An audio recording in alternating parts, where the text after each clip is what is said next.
things you want to talk about. Okay. So it's tradition for me to do this. Hello.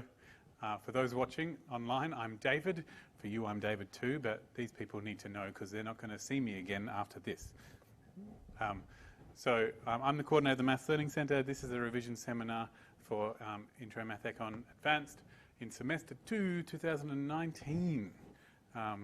Hello from the past, those listening online.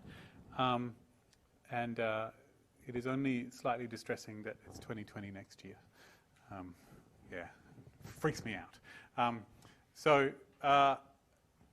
Right, I've got a lot of different requests for this seminar, and I'll do what I can, but I'll take them in order of this at the moment, and we'll see how we go. So the first thing I've been asked to talk about is sign diagrams, and I'm led to believe this is because your lecturer has specifically said that it's going to be in the exam, like that there's going to be a sketch this function sort of question. That's the idea? Yep, okay.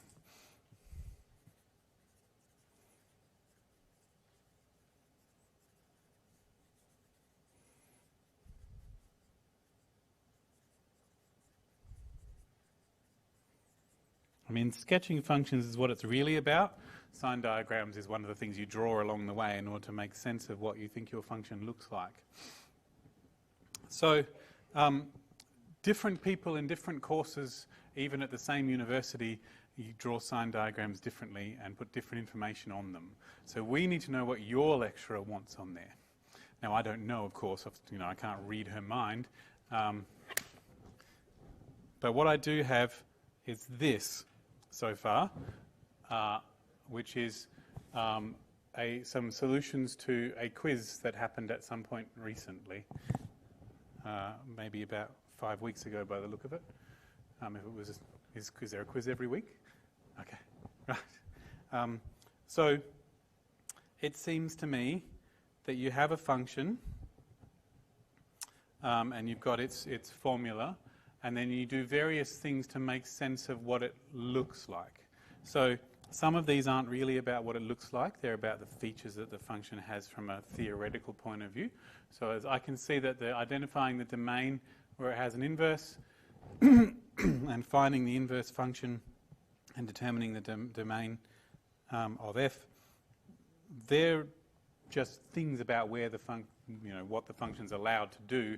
They don't really tell you much about the graph. But the rest of this tells you about the shape. So you can find the critical points, which I believe are places where the derivative is 0 or places where the derivative doesn't exist. Just talking it out, because I don't get to prepare for these things, so just talking it out. Finding where it goes when you go towards the two ends. Damn it, what are you doing? And then, right. So I do have a question here. This quiz didn't ask us to find the second derivative.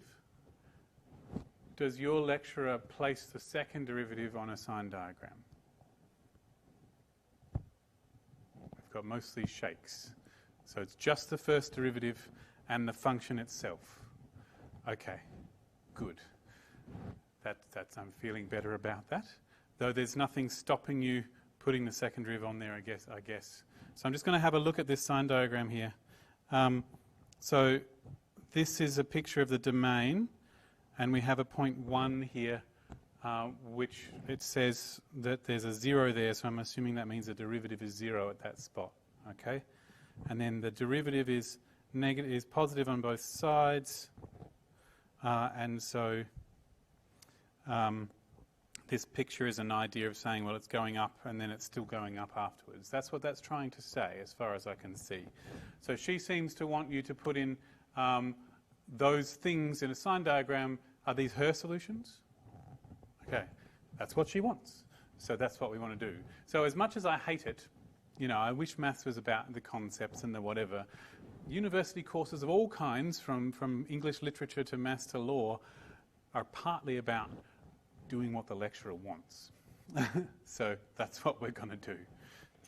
Okay, so are there any situations that you can think of that you have come across where it has been difficult to tell what to do with these functions? Because we could do one of those. Yep?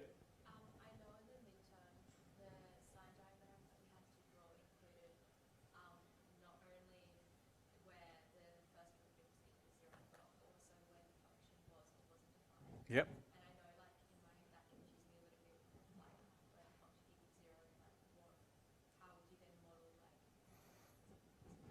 like... So what we should do is we should do an example with that sort of thing, where the function's not defined somewhere. Okay? Cool. Well, let's hope this works. Let's do it as an example.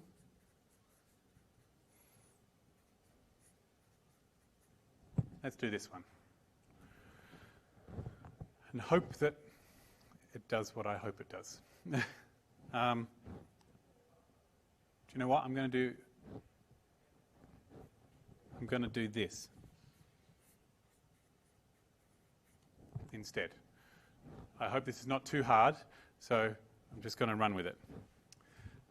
Okay. So, if I were to think about this function, the list of things that your lecturer would want to know is the domain, like places where it's undefined and that sort of thing, as the first thing. So we should start there.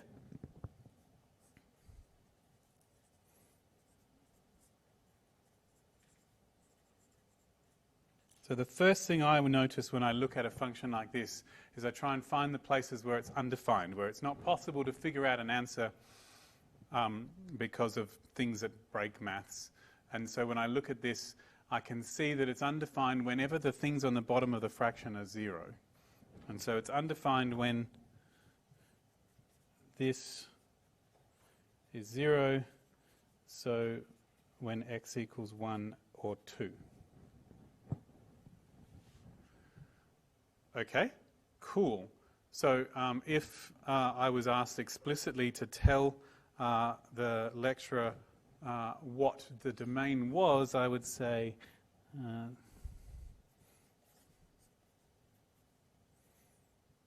now I'm not sure how your lecturer writes this. I would write it like this, R without 1 and 2. Does she write it that way? And some people write it in interval notation like this.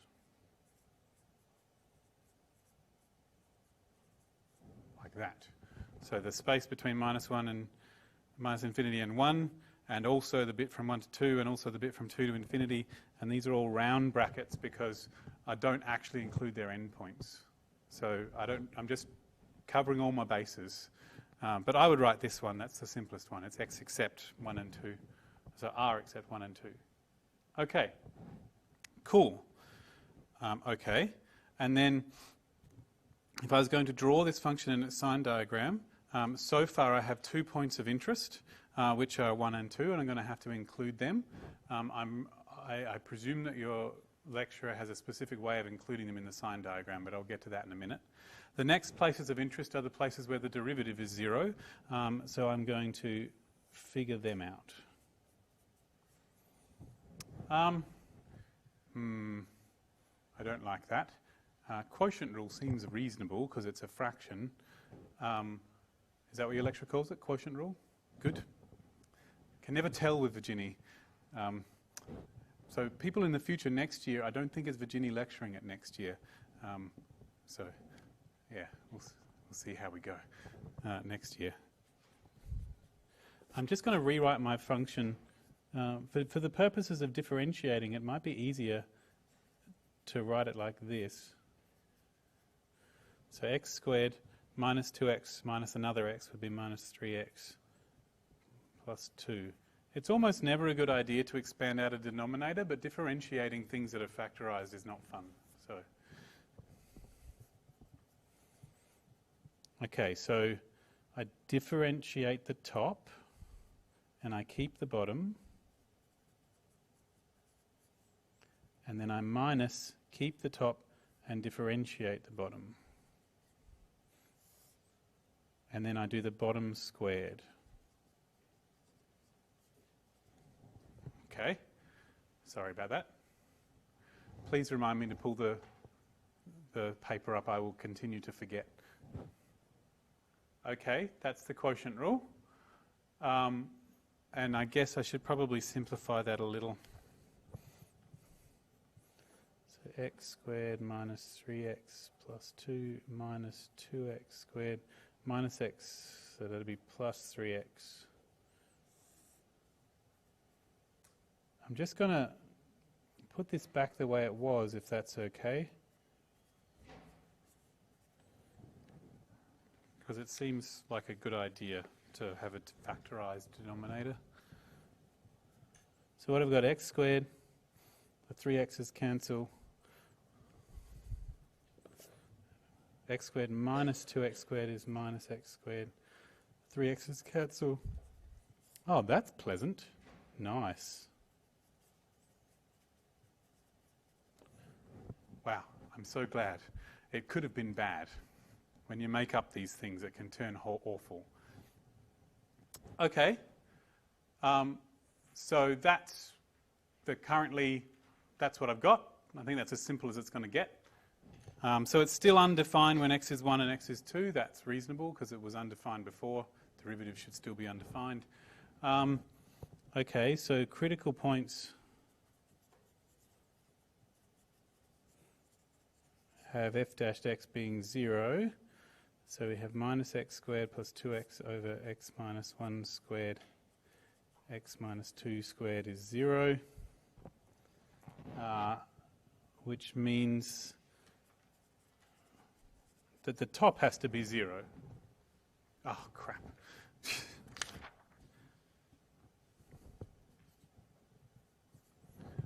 Okay.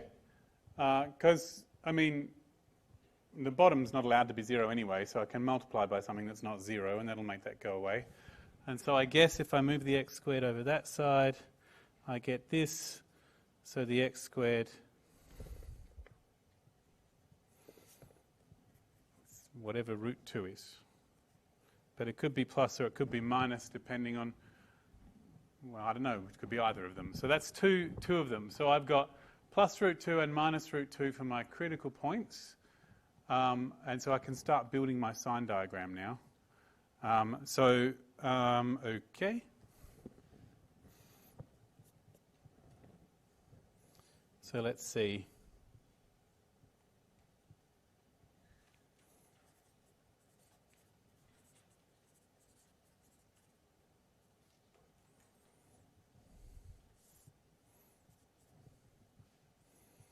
So if I'm going to have this, we have minus infinity, and then we have a minus root 2, and then we have 1, and then we have root 2, because root 2 is between 1 and 2, and then we have 2, and then we have infinity. All right, lots of stuff going on here. Now, does she do something special, like a double line or something for the places where it's undefined?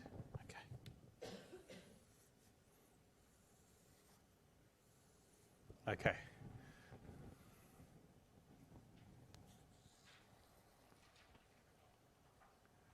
Okay.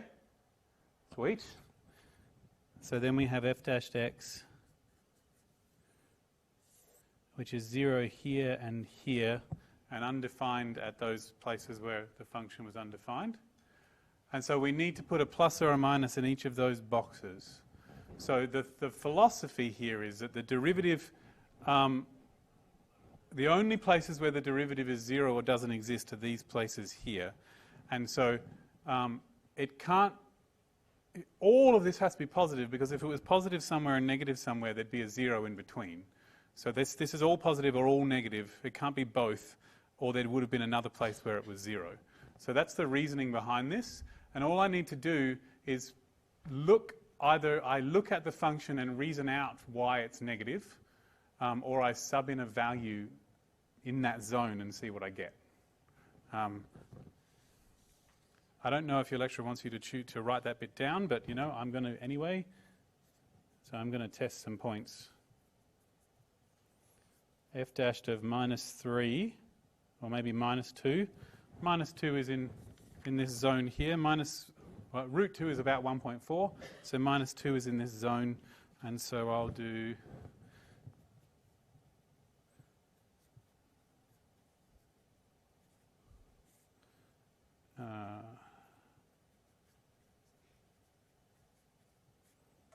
so I don't really need to worry about the bottom. The bottom's positive anyway. I just need to worry about whether the top is positive or negative. And that's minus 4 plus 2 over something positive. which is negative. Okay, so it's negative here. I'm just going to colour code so that we can see where they came from later. It's not important for an exam, but it's important for the purposes of someone reading these notes later.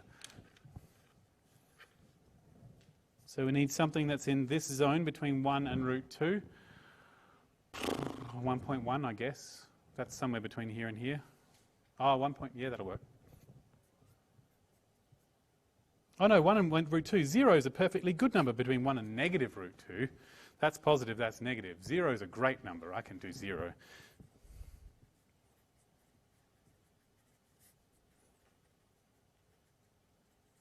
Okay, so that's positive.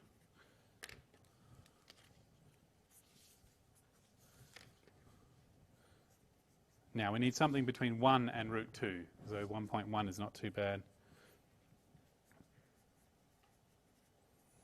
Okay, but we know that 1.1 is less than root 2. And so squaring it will be less than 2. And so this is going to be positive. Okay.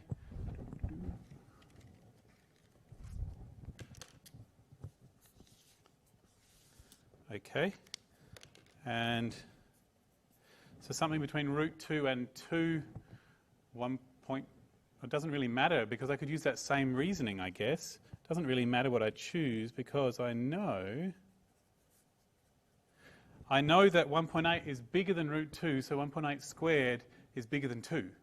And minus bigger than 2 plus 2 is still negative. But just to be sure, like, I don't know what 1.8 squared is. Let's do 1.6, I know that. That's 2.56.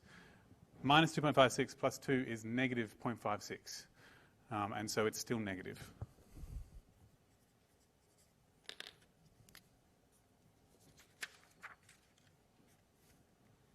And then something bigger than 2.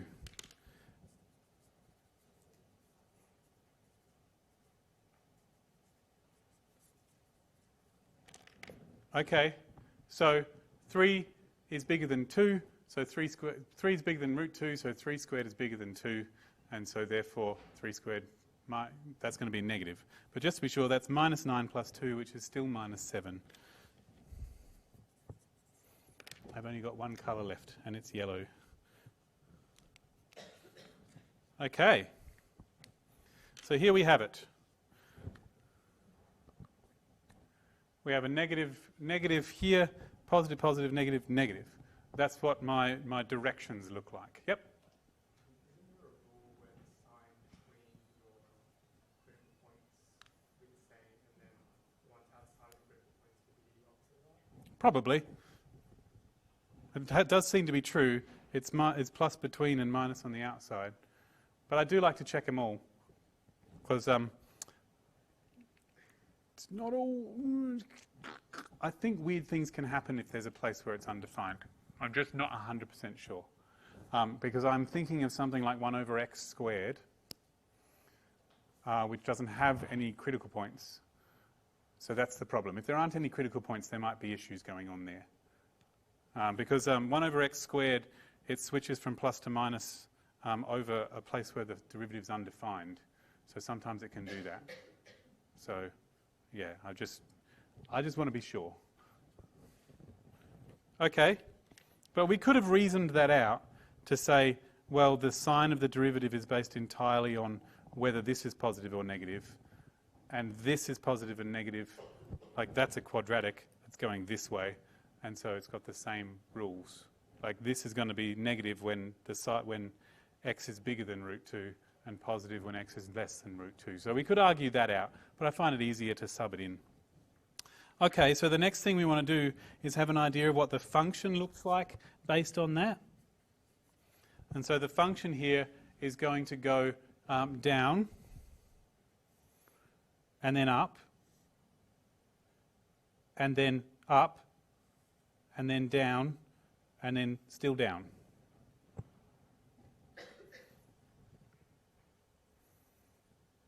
So I'm interested to see, I imagine that it's probably going to go up to infinity next to this place where it's undefined. That's my guess. It may flatten out over this end, but nearby to these undefined places, it's going to go up forever and down forever. I don't know if you have to do reasoning for that or not. But it's definitely, because that's a place where it's undefined, it's going to go like that. The question that we're going to have to worry about is what happens over here. As we get further and further to the negative side and further to the positive side, what happens there?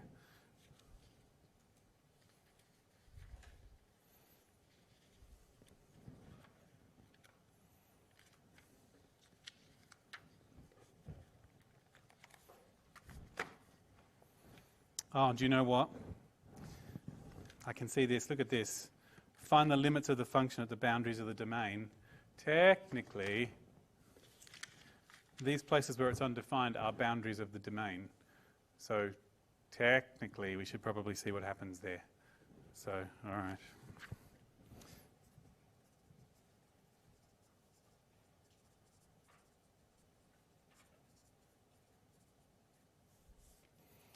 So let's see.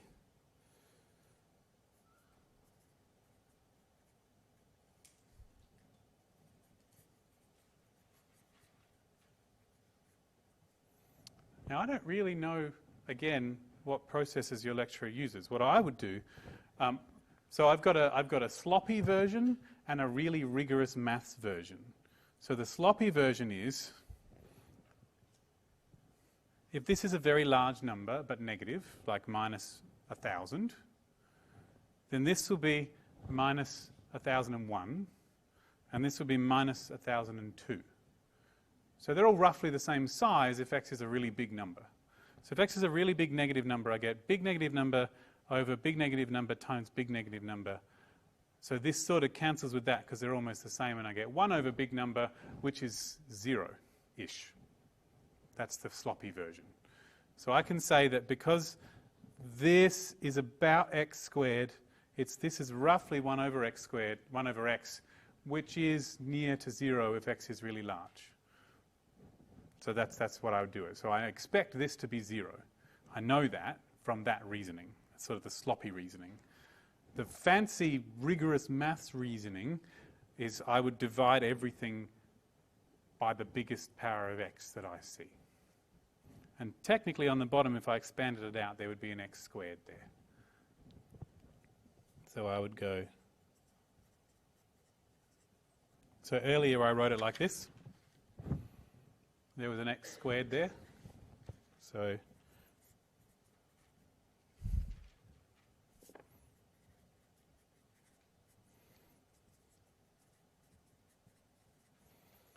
I could divide everything by x squared. So x divided by x squared. And the reason I can do that is I'm allowed to divide the top and bottom of a fraction by whatever I want. It doesn't change what the fraction's equal to. So as long as the thing isn't 0, but it's not. It's minus infinity.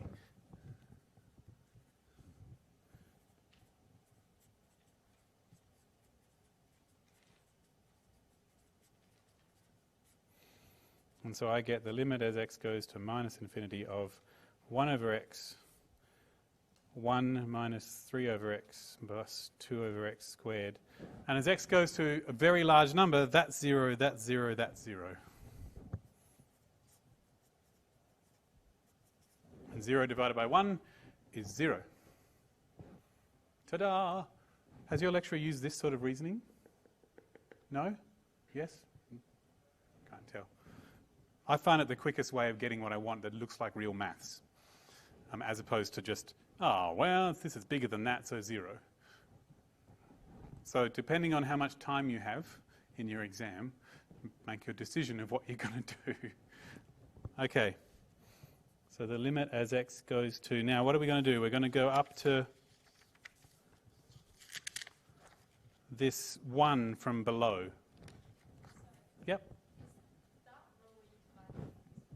Yep. Similar. I mean, it's sort of avoiding L'Hopital's rule. You could use L'Hopital's rule if you wanted. Yeah, but he uses that one quite a bit. All right, use L'Hopital's rule. This is, I mean, L'Hopital's rule is not the first thing in my head. I always forget that it's there.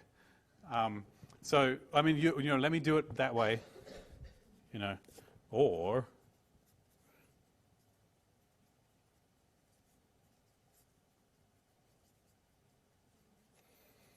so since the top and bottom are both going to infinity-ish of a sort, it'll be easier to differentiate it if it's this way. And you're saying that you go, well, that's the same as this,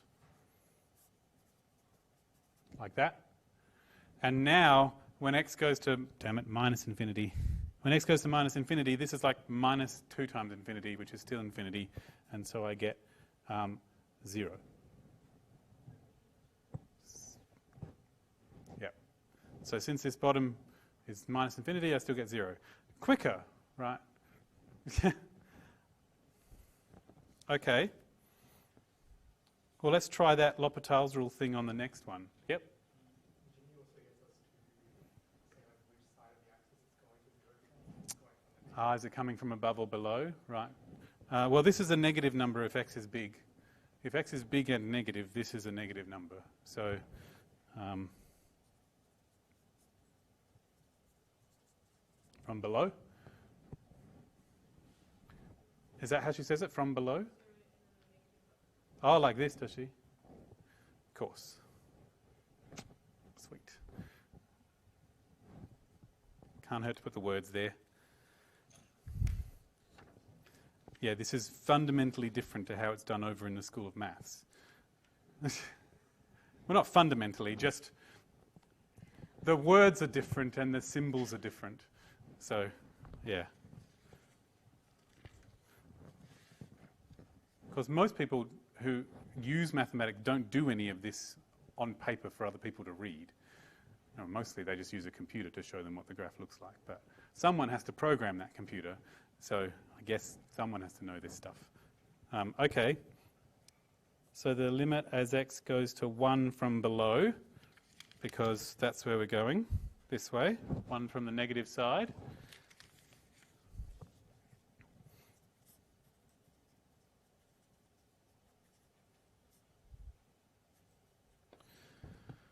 Now, L'Hopital's rule isn't going to work for that because the top is 1 and the bottom is 0. So that means the limit doesn't exist. Well, what does Virginia do then?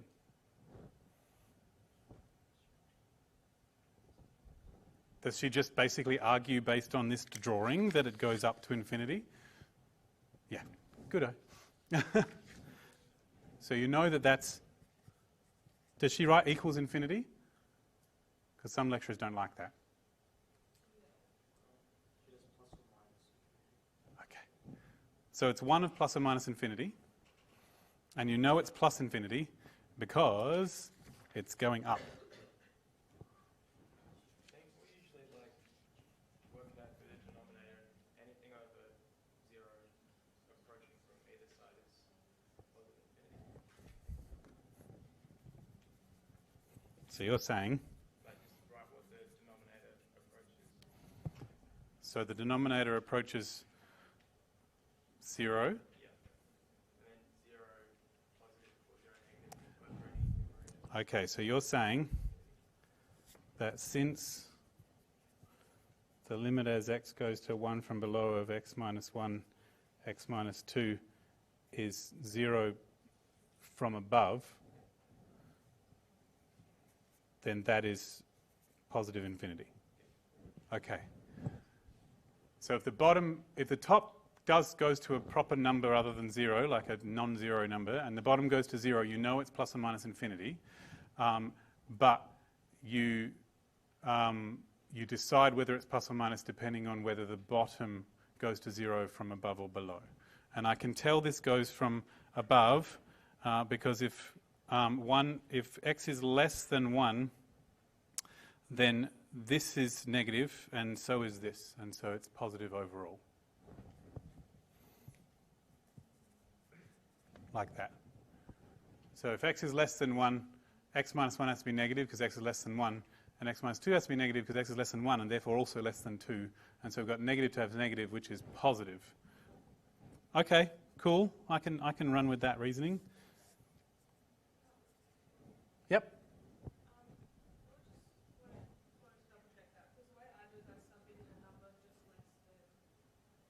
Just less than 1? So something like 0. Well, minus 1.1. No, minus 0.9. Yeah, is that what you do?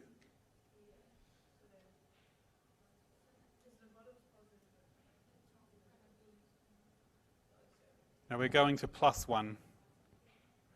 So it's not -1, it's plus 1 on the negative side of plus 1. So you're saying you would go, x goes to 1 from below, so you could test x equals 0.9 because that's a little bit less than 1. Yep. And so you'll get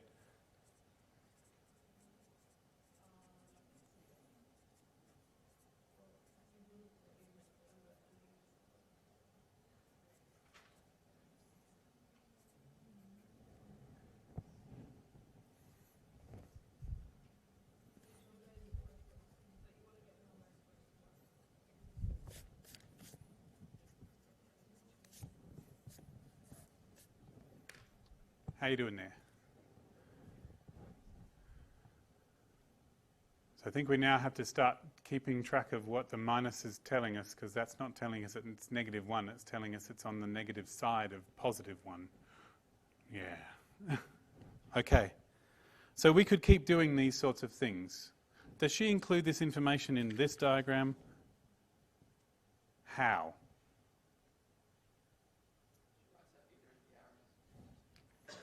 So like plus infinity there. Like that? Oh crap, like that? And this is minus infinity here, plus infinity, and I'm guessing that one's going to go to 0 from above. So if you run out of time, I'm sure you can just fill them all in. No, wait. For the purposes of getting as many marks as you can, right? You know, the game of an exam is to prove that you know something. So if you run out of time to show you know everything, you show you know something, right? It's better to put something there than nothing. Yes? Sorry, why are the numbers drawn for negative square root of 2 and positive square root of 2 the same way they were done for 1 and negative infinity and so on? So could you... So the arrows, for example, so it goes from positive infinity down and then up to 0.2 from negative. Why isn't the numbers also drawn for negative square root of 2, for example? I don't know, are you supposed to figure out what that maximum is? So this is going to whatever you get when you sub in negative root 2. Right. So I haven't figured that out yet. Right. So you're supposed to put that there too? I think she has to do that, but I'm not sure. Well, it can't hurt to put it there. We're going to have to figure it out anyway to draw the picture. Okay, so I'm going to skip this bit if that's okay.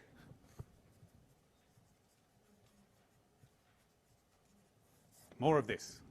Okay, by the same reasonings. Okay, and then the actual turning points, f of minus root 2. So you're asking what is this point just here? That's what you're asking. Yes. So that's an actual point that's actually on the graph. The function is defined at that spot. So I can just sub in the number. Okay. And the original graph was this.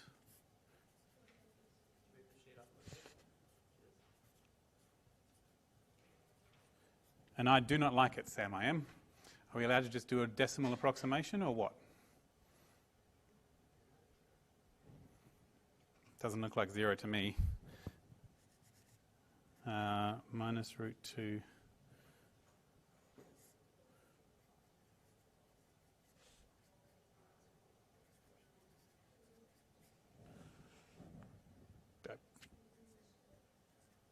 It's a negative number. We knew that anyway. It's less than 1. Well, closer to 0 than 1.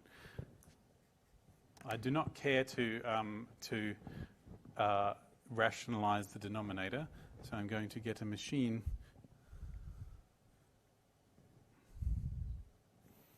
to tell me what it is.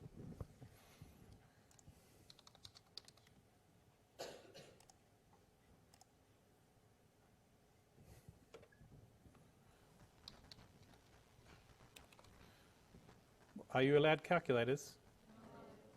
Oh, well, then I'll just leave it like that. Whatever it is, it's less than 1. Well, I'm pretty sure it's less than 1 because root 2 is about 1.4, and I've divided it by something more than 2, so it's less than 0.7. So whatever that is. 0.7-ish. So I'll just leave it like that. I don't like it.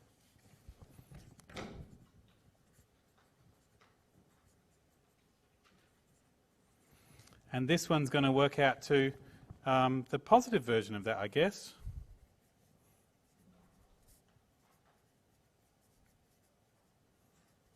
Oh no, that's something else entirely. Root 2 minus 1 is 0.4. So when you divide by 0.4, it gets a bit bigger. Root 2 minus 2 is minus 0.6. You divide by minus 0.6, it gets even bigger again. So I don't know, it could be about 5-ish. That's my guess. It's a pretty random guess. But it's definitely bigger than root 2. I'm pretty sure your lecturer is going to give you things where everything works out to be neat little fractions. But, you know, I have no idea what's in her mind. Okay, so I guess we can draw the graph, I suppose.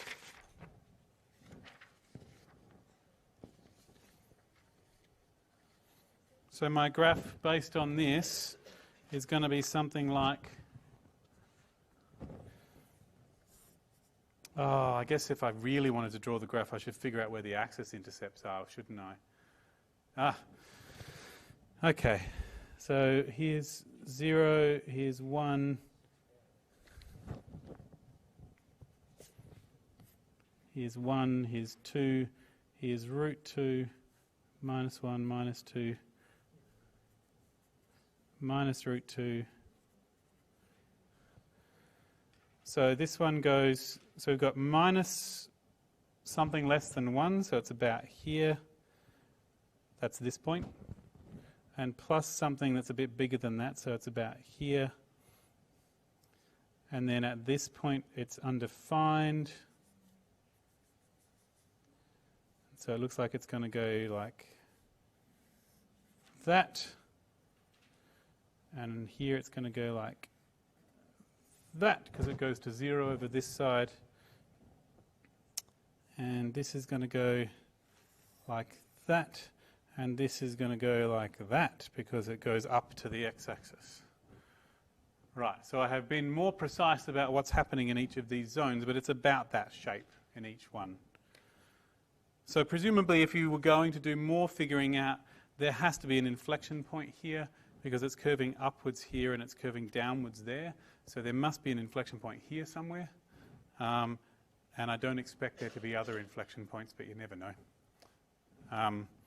And yes, so the only other thing I would possibly figure out is exactly what these points here are by setting the thingy equal to 0. It distresses me that f of x only has 1 0, actually. I am not happy about what's going on here. Oh, that's because this is just a second. No, just a moment. Ignore all of that. This is a positive number and this is a negative number. Right, just let me go back. It didn't make any sense because it meant it had to have 3 zeros, but when I went back to the original function, the only number I can put in here and get y equals 0 is to have x equals 0. So my function didn't make sense because it had 3 places across the x-axis. So let's just go back here. That's negative, that's positive, that's positive. This is a negative number. Okay, no, I was wrong, that's negative. And that's positive, that's positive, that's negative. This is a negative number as well. Ah, right. So positive times negative is negative, and then positive divided by negative is negative. So let's try that one more time. Okay.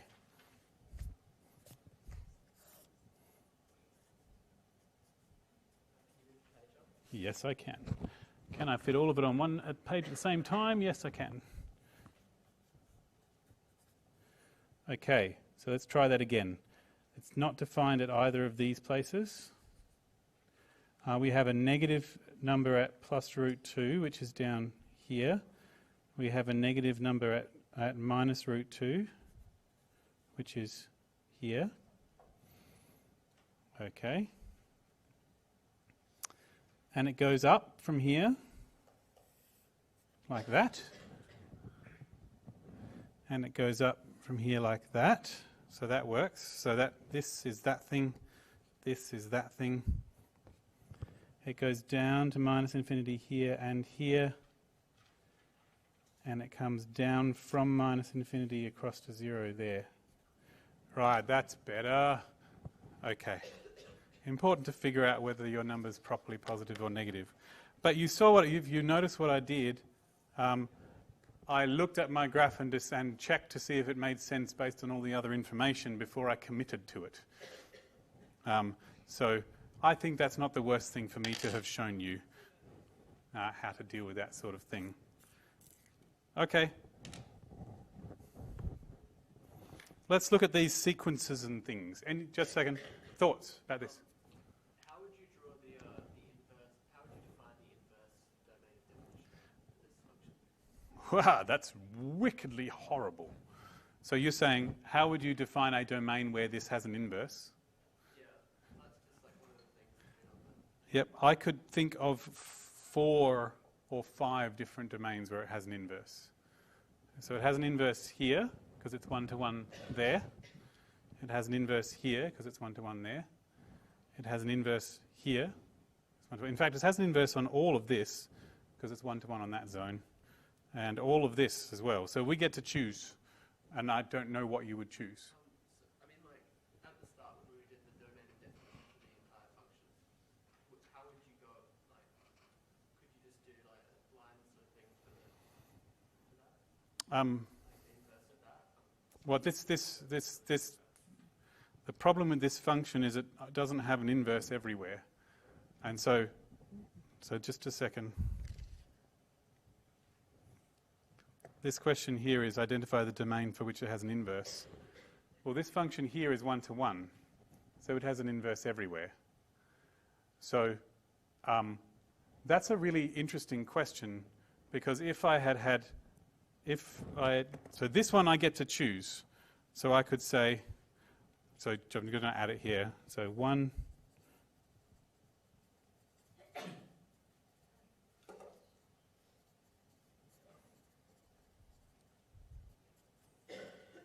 Once I've drawn my graph, I would actually hold off that question until I've drawn the graph. Once I've drawn my graph, I can see that it's not 1-to-1 in this zone because of the horizontal line cuts it twice, and it's not 1-to-1 for both of them, and it's not 1-to-1 here. I have to choose a domain where it is 1-to-1. So I would choose a positive domain usually, and so I would choose from here onwards, all of these lines cut at only once. And so I would choose a possible domain would be from root 2 to infinity, because on this domain here, it is 1-to-1 in that zone. That's what I would do. Yep. I could just double check. 1-to-1 means that f of x only has one solution. Yep. So if f of x equals number, there's only one solution. There could be no solutions, and that's okay. It's just not allowed to have more than one. So in this zone here, there are no solutions if f of x is equal to like -1. But that's okay. That's not a problem. It's just that every other number where there is a solution, there's only one. That was a very good question. Important. Okay. So don't forget, even if I don't get to everything in this, there are some past revision seminars where I've talked about some of these things that are on the web page. And the Maths Learning Centre is open all week. When's your exam? Oh, really? Is there more? Are there exams before that? Fabulous. Okay. So we are open all the way to the end of the exam period. So just so you know that once you've stopped worrying about your other exams, you can come in and we can chat about stuff then too. Okay. So I would like to talk about some of these series things. Yeah? An oblique asymptote, okay. Sure, while we're on...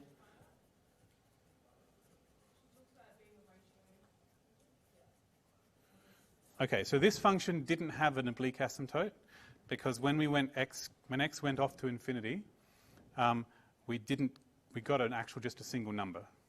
So that's a horizontal asymptote. So I'm just going to...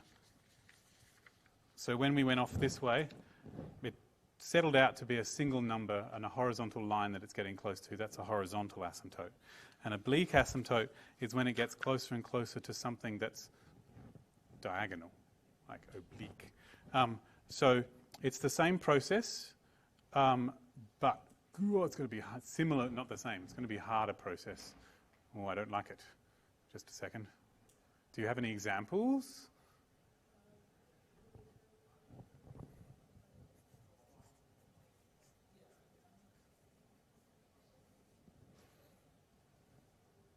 Nope. I have one that has an oblique asymptote.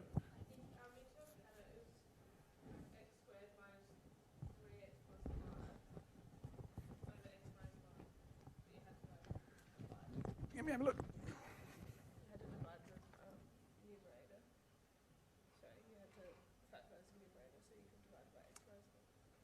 Gotcha. Okay. Did you say, can I take that?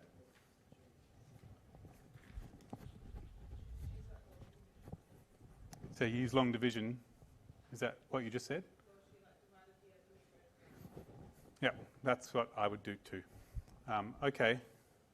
So the thing is that we have to figure out a function that it gets closer and closer to instead of a number. So when we did this limit before, we went, oh, well, you know, this is much bigger than that, it's going to be 0. Or we did the L'Hopital's rule. But none of that's really helpful when you're aiming for a function instead of a number. So what you have to do is write it as function plus something that goes to 0. That's the goal. And if I can do that, if I can write it as this is what I'm imagining, this is what's in my head, equals function plus thing that goes to 0, then this function is the oblique asymptote. That's the idea. Okay, so if I did this one, you've got two options. You can just attempt to try and rewrite it just by looking at it so that you can divide out the x plus 1, or you can use polynomial division to do that. So I could do... Is this how you're familiar? Yeah, okay, good. So x squared divided by x is x. X times x plus 1 is x squared plus x. And I take that off and I'm left with minus x. And then minus x divided by x is minus 1. And then I do minus 1 times this, which is minus x minus 1. And I take that off and I'm left with 1. And so I have that x squared on x plus 1 is this answer plus this over x plus 1. Okay. So this was the original thing that I divided by, that was on the top. This was the original thing that was on the bottom. This answer is what we get, and then this over the thing that I divided by is what's left over. Okay, so my f of x is actually this, and this bit goes to 0 as x goes to infinity. So as x goes to infinity, f of x goes to x minus 1. Because this bit goes to 0. And so that's my oblique asymptote, that line there.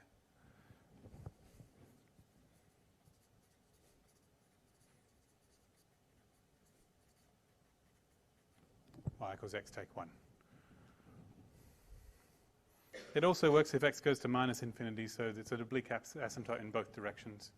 And on this side, when x is positive, it's coming down to this function from above. Because it's always a little bit more than that function.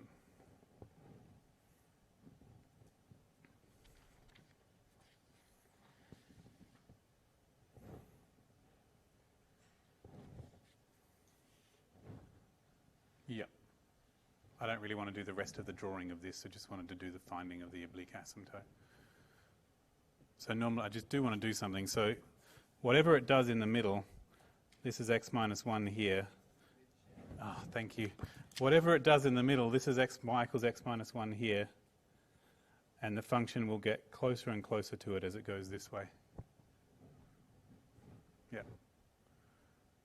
And closer to it as it goes this way as well. Because over this side x is negative, and so we get a little bit less than the function. I don't know what's going on in here at the moment. We'll figure that out later, or never. Okay. Let's talk about these sequences, eh?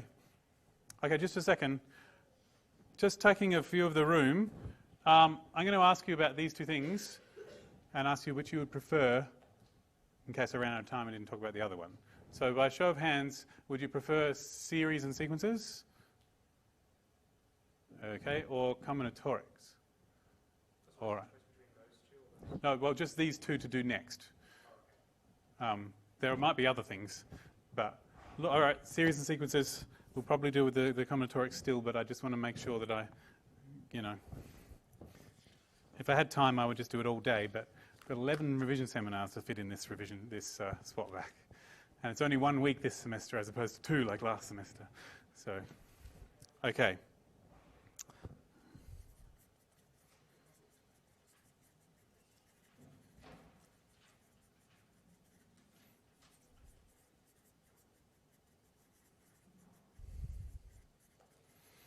Now I'm just going to check some notes. So your lecturer team tends to use the word you for your thing. Okay. So other than convergence, what sorts of things do you want to know? I mean, induction as well too, I guess. Okay. So are there any specific questions, like past exam questions or tute questions or things that you're interested in?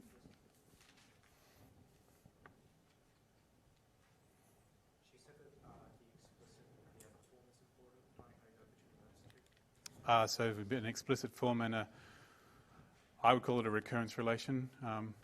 Yep. Recursive. Good word. Okay, so we want to go between them? Okay. Yes, she said that was important. Okay, so a sequence is just a list of numbers, and it starts at a particular number and then you just list them, and it goes on forever. And so, and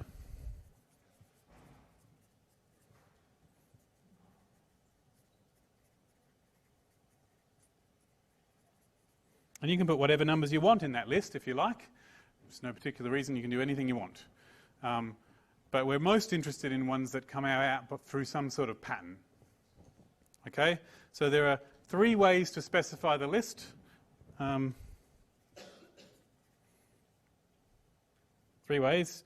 Well, hope that someone knows what the pattern is and just write it out, 1. Write it. 1 minus 1, 1 minus 1, 1 minus 1.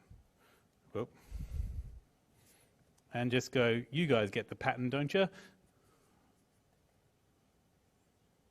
So that's a list. You could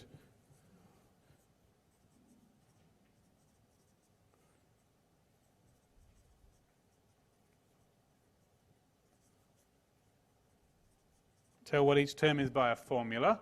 That's what your lecturer would call the explicit form, I think. Is that the word you used? Yeah.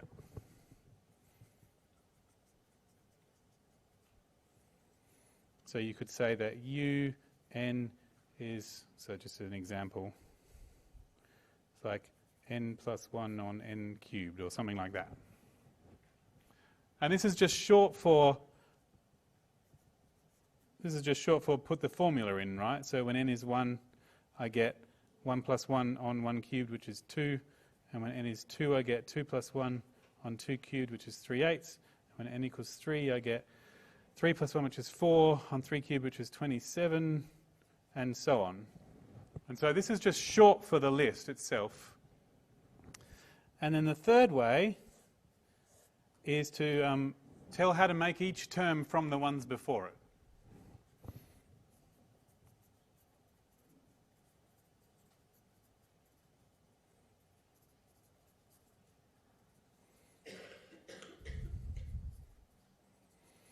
And this is called recursive.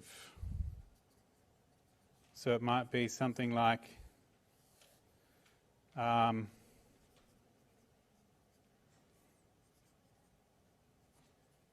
something like that. So un plus 1 is un minus 1 or something. Or maybe it's going to be 2 of that. Yeah, let's do that. Just something random. I'm just making up crap. And then you would have to tell someone where to start in order to make this work. And so you could go, does your lecturer start at U0 or U1? She changes sometimes? Whatever. Okay, so we get to start where we want. So something like that. So then we go 3, 1, and then the next one is 2 of this minus that, which is 5, and then the next one is 2 of this, 2 of this minus that, which is minus 2. And then 2 of this minus that, which is minus 5, and then 2 of this minus that, which is minus 8, and so on. Okay, so we use these two to figure out that one, and then we use these two to figure out that one, and then we use these two to figure out that one, and so on. Okay, cool. They're the 3 main ways. This one's not all that helpful, and these 2 are the other ones that tend to occur a lot. And what we're interested in is it's very easy to go from either of these to just the list. The hard thing is to be able to go from a list to one of these, or from this to that. And the most useful one, for the purposes of actually doing things useful with this, is this one. Because if you know what the formula is for each term, you can figure stuff out. And so that's the one that we're most useful, and this is the one we tend to try and turn everything else into. Okay, so you're interested in how do you turn this into that at the moment. So for example, you're interested in something like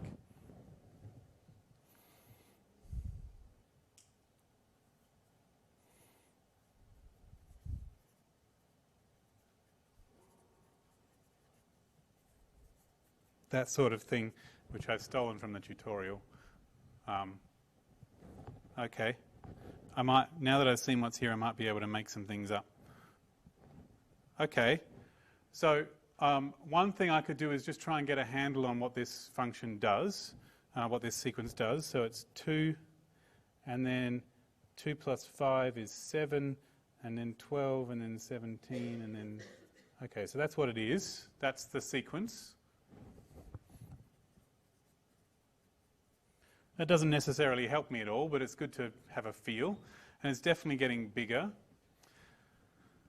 Well, the only thing I know how to do, I mean, I don't have to use induction for this. She just says to find it, so I can use whatever method I like, hopefully. I'm noticing I keep adding on 5 all the time. And so if I keep track of how many 5s I've added so far, then that should tell me the formula for what I have. So the idea is that if I start at A0, 2, and then I'll keep adding on 5s n times. And so that's 2 plus 5 lots of n. That's how I would do it. I know that if I keep adding on a constant, it's the same as adding it on that many times, and so that's how it works. This one was nice because it started at A0. If you started at A1, you'd probably have to use 5n minus 1, because if you're up to number 2, you've only added on 1 5 from the beginning. So each one of them is 1 less than it was before. So let me just write that down. If it had been this,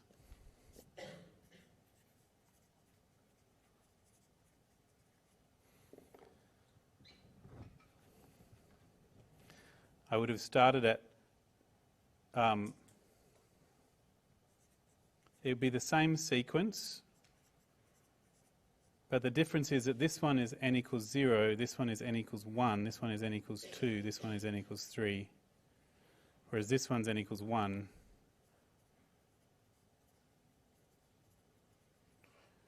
So the same formula is not going to work, because if I put n equals 3 into this formula, I'll get 17, but I'm supposed to get 12.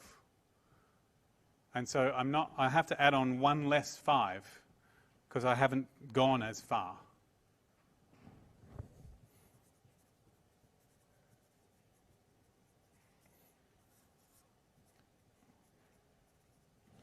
And the reason is that this was A1. So to get from A1 to AN, I have to go n minus 1 steps to get there. So there's only n minus 1 lots of 5.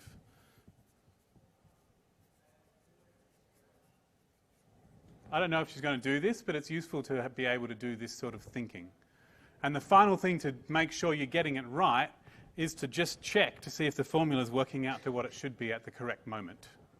So this one, when I put n equals 1, does indeed work out to 2. If I put n equals 2, 5 times 2 minus 1 is 5, 2 plus 5 is 7. Yes, it's working out the way it should. All right.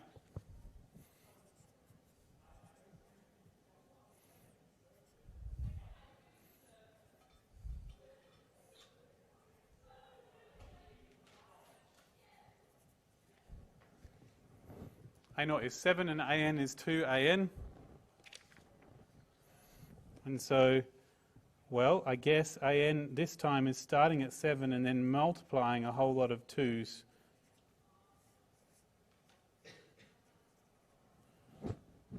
And so AN is actually 7 times 2 to the power of n. Okay. The really hard ones is when it's combined. Yep.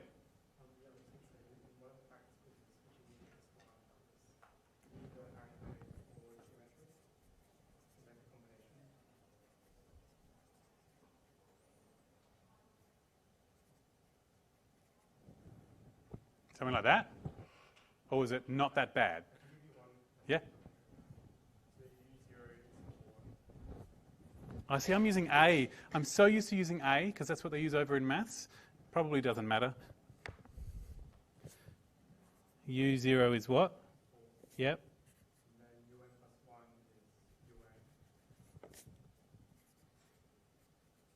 Is UN? Of course it is. Okay.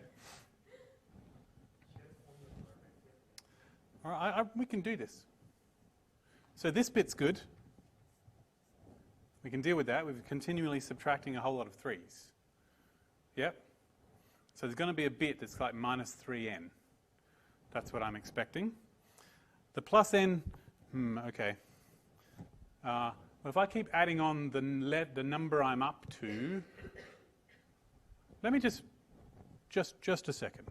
So u1 is going to be 4 plus 1 minus 3. Yep. And u2 is going to be 4 plus 1 minus 3 plus 2 minus 3. And u3 is going to be the answer I just had, plus 3 minus 3. And just one more.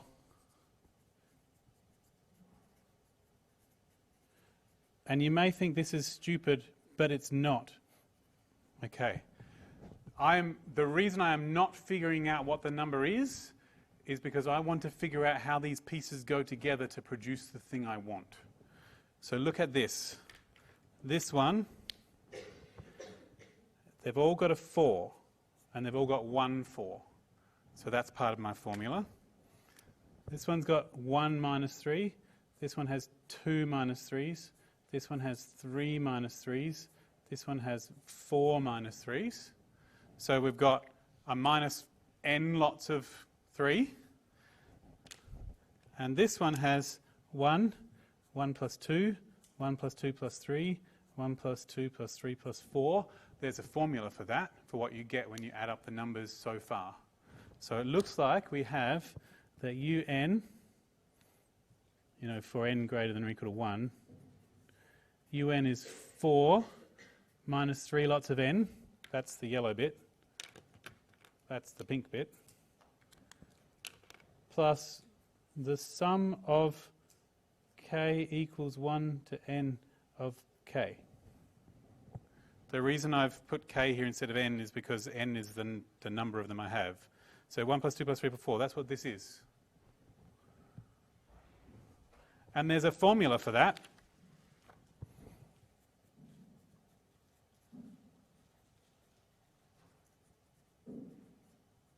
It's that. If you add up all the numbers from 1 to n, the answer is half of n plus 1. Now, I wouldn't expect your lecturer to give you this problem unless she had told you what this formula was. Has she? Well, now you know.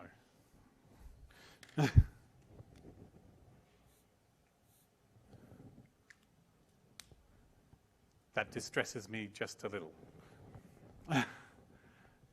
So when you add up all the numbers from 1 up to wherever, it's this formula. Let's just check to see if that's working. If you go 1 plus 2 plus 3, that's 6. A half times 3 times 4 is a half of 12, which is 6. And 1 plus 2 plus 3 plus 4 is 6 plus 4, which is 10. And a half of 4 times 5 is 20 divided by 2, which is 10. Now, that doesn't really prove it. If you wanted to prove it, you'd use induction. Oh, a segue. Yep. Ah. Sort of. I don't know. There's a telescopic method where you use the sum of the squares and take it off of itself. No? I mean, the telescopic method is designed for sums where each one of them is made of two... Oh, it's hard to describe. Let's do some series. Sorry? Yep. I'm not entirely sure what it is from what she means by it. I know what I think a telescoping sum is. And it was designed for sums. Were you using telescopic method for sums, for series? Yep. Let's have a look. This is good stuff.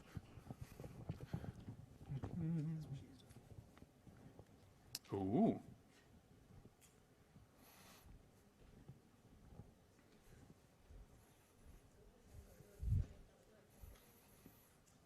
When was this?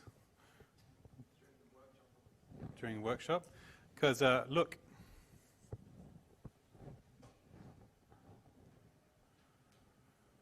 I wrote that. I just wrote it as a half instead of divided by 2.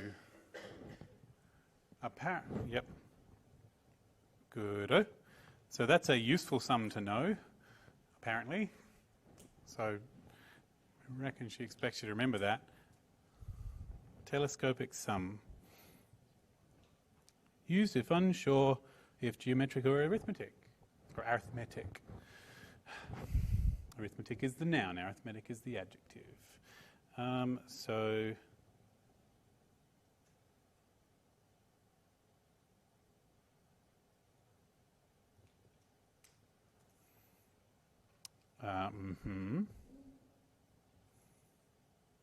No, I'm going to have to write this out myself for it to make sense. Let's just try something. So u0 is 0. un plus 1 is un. Well, just a second. Let's see if we can redo what I just... No, ignore that. Just a second.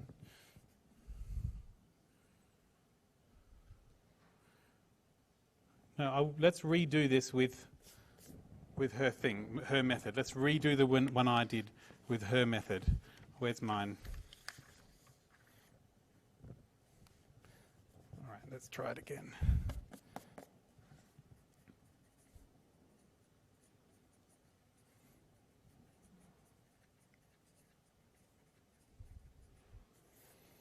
Okay. So her method was to do approximately what I did, or not right quite. So I had u0 is 4, and then u1 is 4 plus 1 minus 3, and u2 is sorry, u1 is u2 plus 1 plus 2 minus 3, and u3 is is u2 plus 3 minus 3. u4 is u3 plus 4 minus 3. Okay, that's using the formula that I had before. So that was this formula here. And I've written it down for all of them. Okay.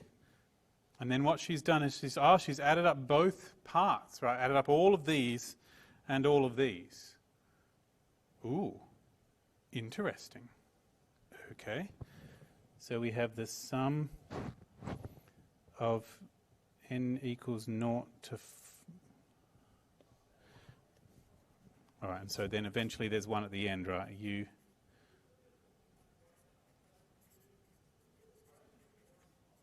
Okay, so we have the sum from k equals 0 to n plus 1 of un is 4 plus the sum from k equals 0 to n of un plus the sum from k equals 1 to n of k. So that's what these bits are. Minus 3n plus 1.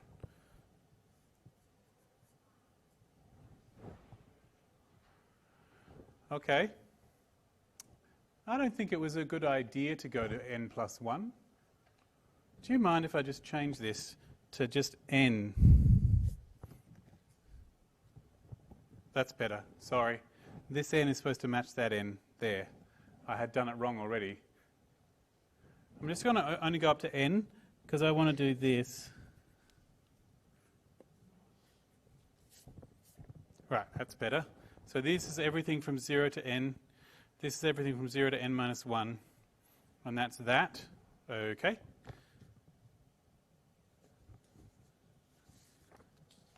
Yep. And so this is contained in here. This sum goes from 0 to n, and this sum goes from 0 to n minus 1. And so this has everything that is the same as this except for un. Sorry, this is a k. Damn it. K is tracking these numbers from 0 to n. K is tracking these numbers from 0 to n minus 1. Sorry for being... I can tell I'm getting tired. Yeah, don't do 2 exams on the same day is the strategy here, if you can avoid it. Sometimes you can't. Yeah, because this is a second revision seminar, so I'm wearing myself out. Okay. I can't use the same letter here as I do there, or everybody gets confused. Okay. So if I do this...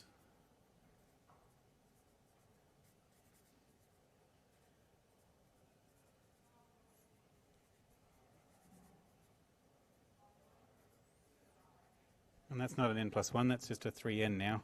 Sorry about that. Because there's only n of them. 1, 2, 3, up to n. Yep. Okay. So this is everything from 0 to n. This is everything from 0 to n minus 1. So we've taken off most of the pieces. The only piece left is un.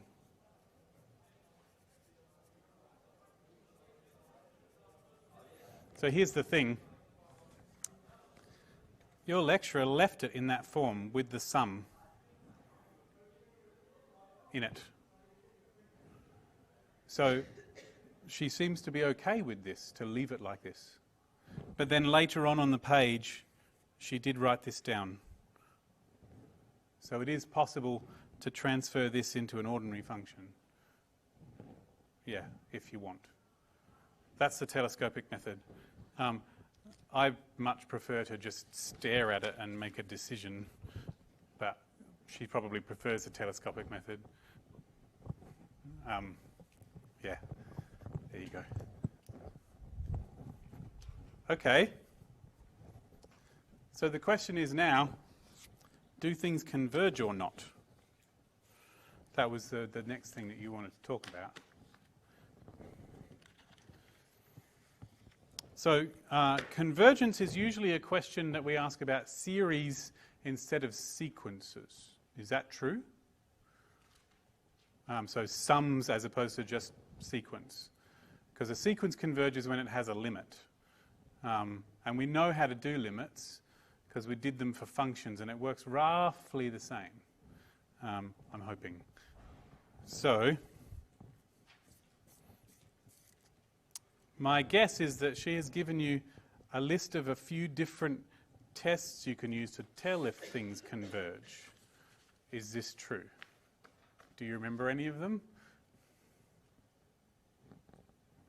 There was one on your page, it was D'Lambert's test or something. What did that say?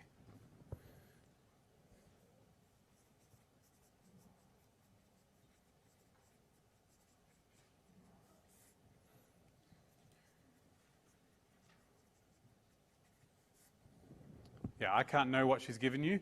So I know that in the first year course in Maths 1B, they have a list, and different lecturers, even in that one course from year to year, call them by different names. And then in their second year course, they get an extended list of even more, and I don't know how many of the ones on your list is on your list. My list goes, check if it's one of the series that you're allowed to just say if whether it converges or not, just by looking at it. And then check if the individual terms go to 0, because if they don't, it doesn't converge. And then the ratio test. Have you got that book, the same page still there? Can I see what this D'Lambert's test is? Did you send me stuff on series? Would it be in there? Okay.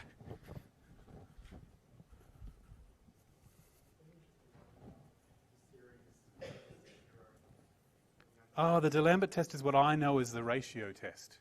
Okay, good. Right. I'll give this back in just a sec. Are you writing on it now? Okay. Okay, so these are the ones I know.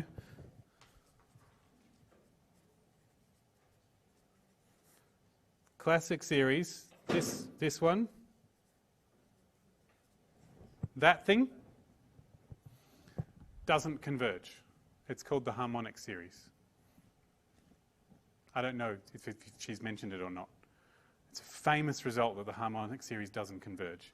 And it's not usually something that a lecturer expects you to be able to prove because it's quite difficult.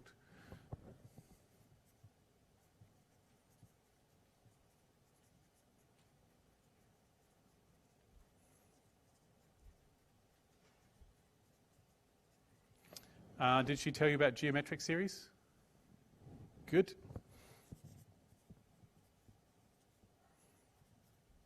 Something like that, where it's number to the power of n. This converges as long as that number is less than 1.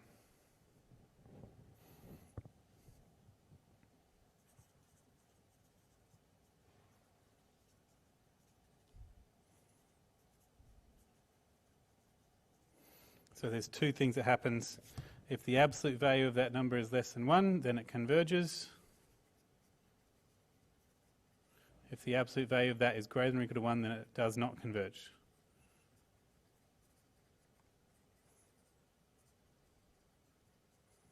They're the classic series. And as far as I know, most lecturers would want you to know that if this does converge, then it's equal to 1 over 1 minus x. I suspect your lecturer would want you to know that too, but I'm not sure.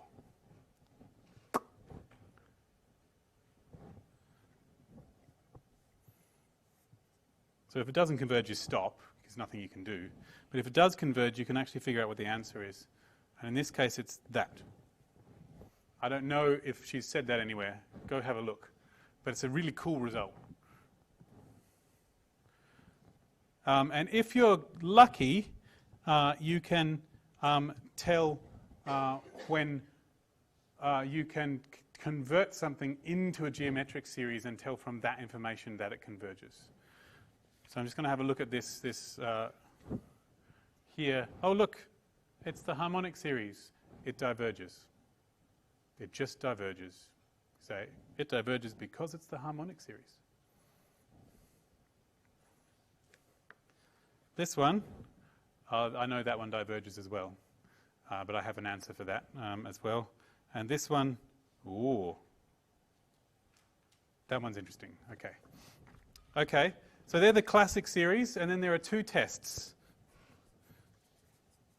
Based on that tutorial alone, I know that your lecturer has two convergence tests that she is happy for you to use. Otherwise, she would have mentioned them in there. So, yeah.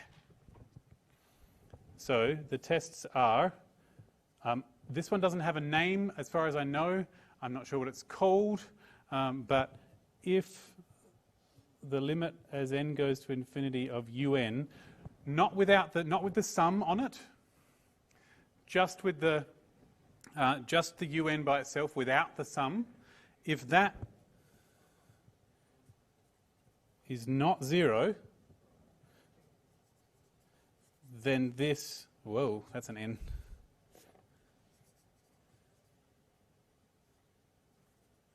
does not converge.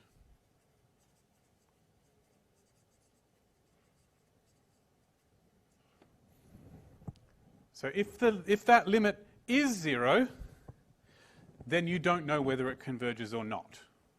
But if the limit is not 0, then you know it definitely does not converge. Okay?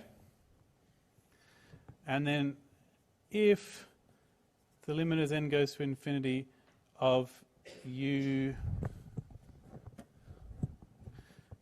n plus 1 over un is less than 1, then un n equals 0 to infinity does converge. And that's called D'Lambert's test, which I don't have room to write, I'm sorry. Just a second. I'm just going to be more specific about that. I'm going to write it again so I've got more space. So if D'Alembert, damn it, D'Alembert.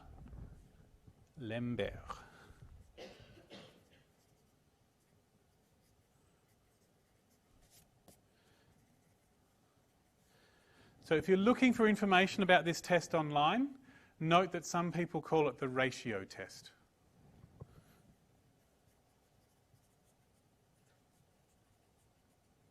So if you want to go and find examples for it. In fact, I would expect that most people call it the ratio test, and your lecturer calls it D'Alembert's test. Just right. Okay. So this says that there's three options for what could happen to this limit.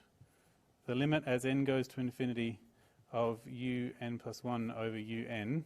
There's three options. It could be that it's less than 1, and then it converges.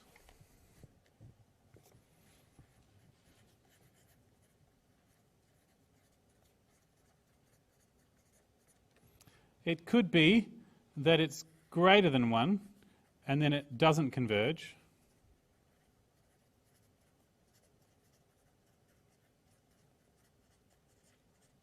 And it could be that it's actually exactly equal to 1, in which case you have no idea.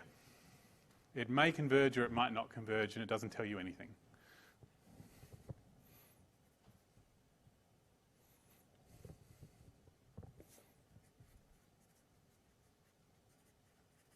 So if you do have it equal to 1, then that's a sign that you should have used a different test, because this one doesn't tell you.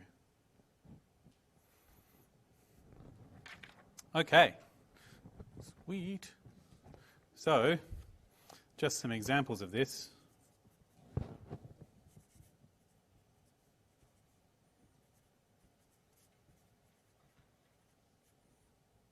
No, not that one.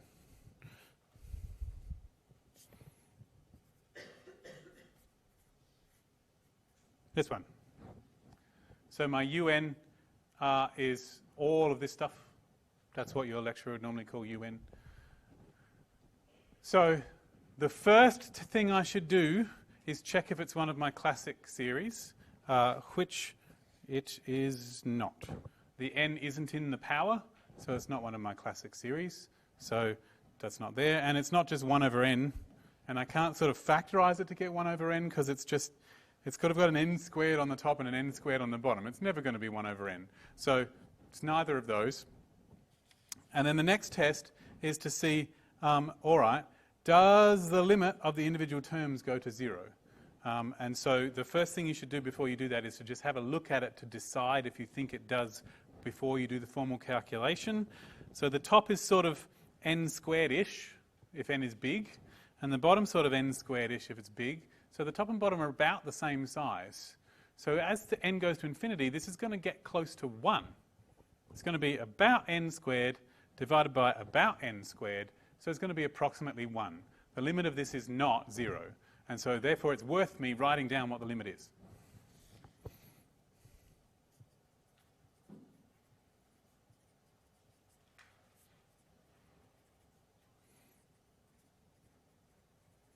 So technically, we're not really supposed to be allowed to use L'Hopital's rule in this situation because n isn't a real number, it's only a whole number. But if the limit for the real number version works, it'll work. So we can use L'Hopital's rule anyway. But there's a theorem that says we're allowed to. Anyway.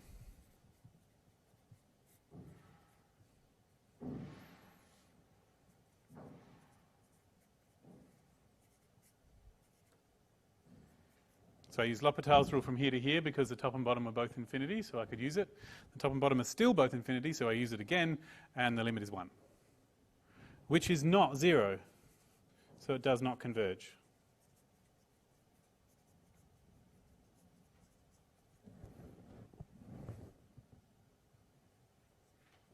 So if you do get 0, then there was no point actually calculating the limit at all because it doesn't tell you that it converges.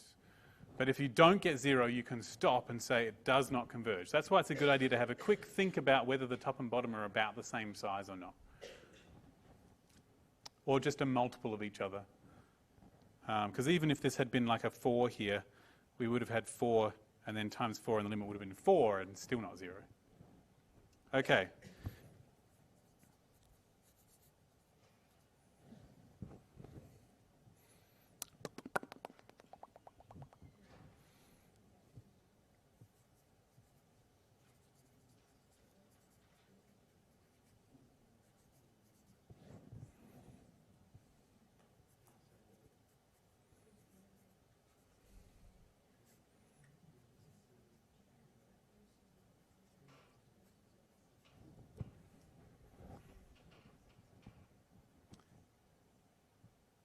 How are we doing?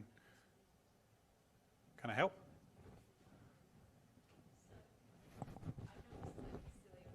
There is no silly question. So the series doesn't converge to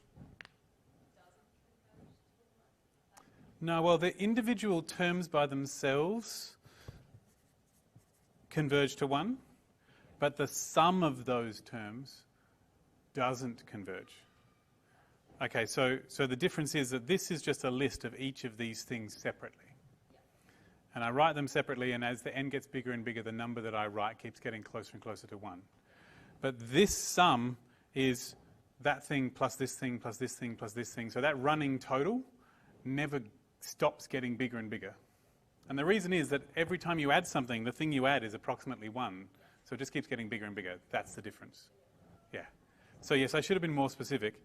This converges, but the sum doesn't. Yep. Therefore, in the exam, we need to be precise about that so that the person reading it is clear what we mean. Okay, cool. So here's one. So un, where u1 is 5 and un plus 1 is un over n plus 3.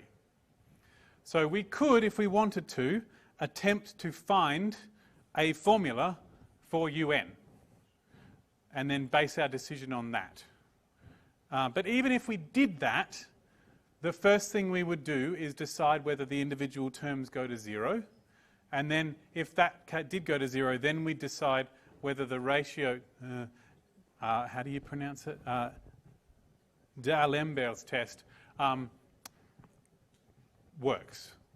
So since we're going to do one of those anyway, I don't think we need to find out what un actually is in order to do D'Alembert's test. That's my guess. So let's see. So my first thing is I'll first just check if the terms go to 0. Each term is being divided by something a little bit bigger to get to the next term. And so I'll keep dividing by bigger and bigger things, and so it should get smaller and smaller. So I'm guessing that the terms are going to go to 0. But that doesn't help to know that they go to 0, because it only helps to know that they don't. So, all right. So then let's do...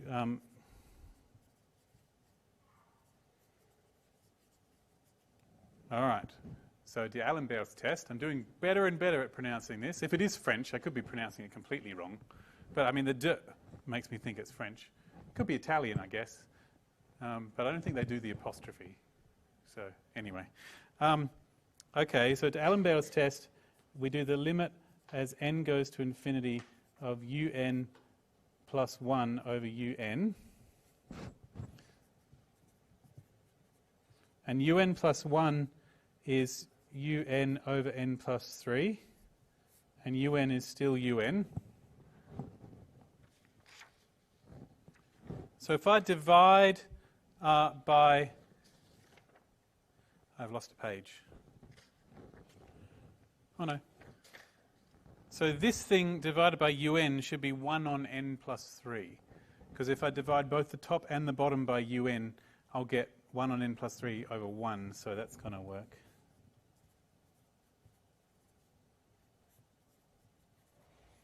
Which is 0. So D'Alembert's test says that if this limit comes out to be less than 1, it converges, and 0 is totally less than 1. So the sum converges. Don't know what it converges to, but it definitely converges. But she didn't ask us what it converged to.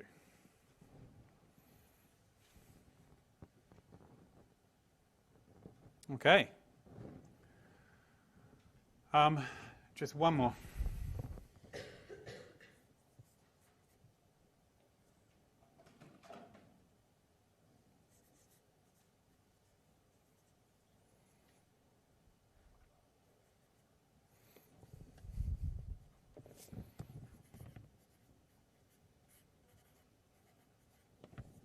Let's do this one. 2 to the power of n plus 1 over 3 to the power of 3 to the power of 2n. Now this has got a lot of power of n's in it. So let's just think it through. 2 to the power of, say, 11, like n is 10, you'd have 2 to the power of 11, which is quite large, and you'd have 3 to the power of 20, which is huge. And I think that the bottom keeps multiplying by 3s, and the top keeps multiplying by 2s. So the bottom's going to be bigger than the top. So the terms are going to go to 0, I reckon. So that's a good start. We could do D'Alembert's test by do the ratio if we wanted. That's fine. But what I wanted to show you was a different strategy. If everything is powers, then you can write it as a geometric series. So I can say that this is the same as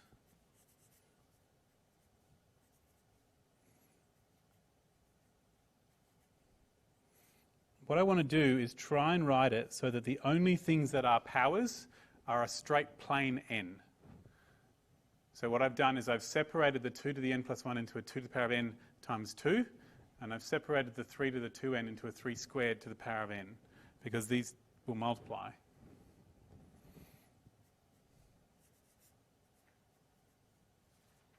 So this times 2 can come out of the sum.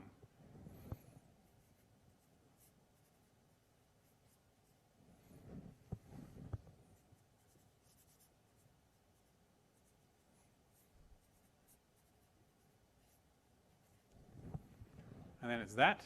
And now it's a geometric series.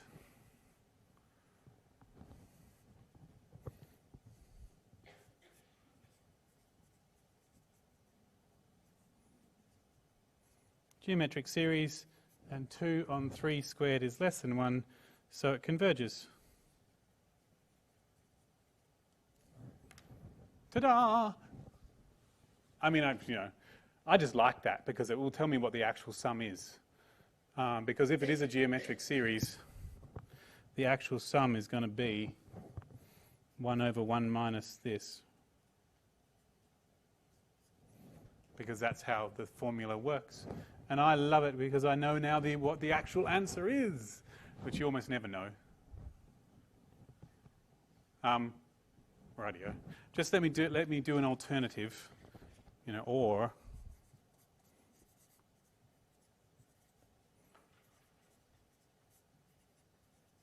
you could have done to Allenbear's test and done the limit as n goes to infinity of un plus 1 over un, which is the limit as n goes to infinity of 2 to the n plus 1 over 3 to the 2 lots of n plus 1 over 2 to the n plus 1 over 3 to the 2n. Fabulous.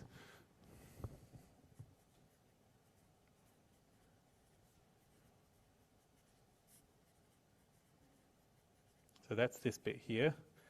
And dividing by a fraction is the same as multiplying by 1 the other way up. And then, this is a 2. So, and doesn't really matter what order we multiply and divide the top and bottom. So 2 to the n plus 2 divided by 2 to the n plus 1, you subtract the powers, and so I'd end up with 2. And 3 to the 2n divided by 3 to the 2n plus 2, you'd end up with a 3 squared on the bottom, which is 2 on 3 squared, which is less than 1, and so the sum converges.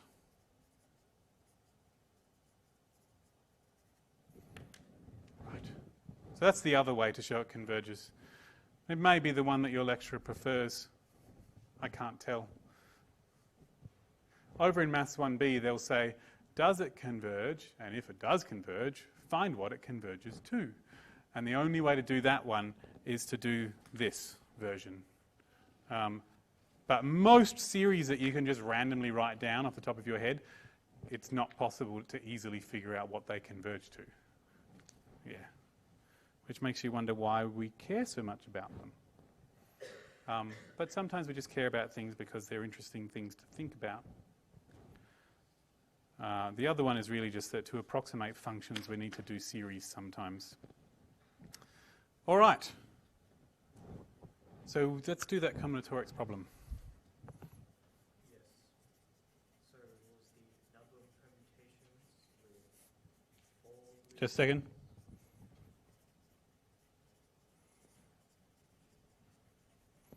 Yep. So, yep. Yes, the exact wording will be important. 4 red pens, 2 blue pens, and 3 green pens. Just a second. Wait. 4 red. Yep.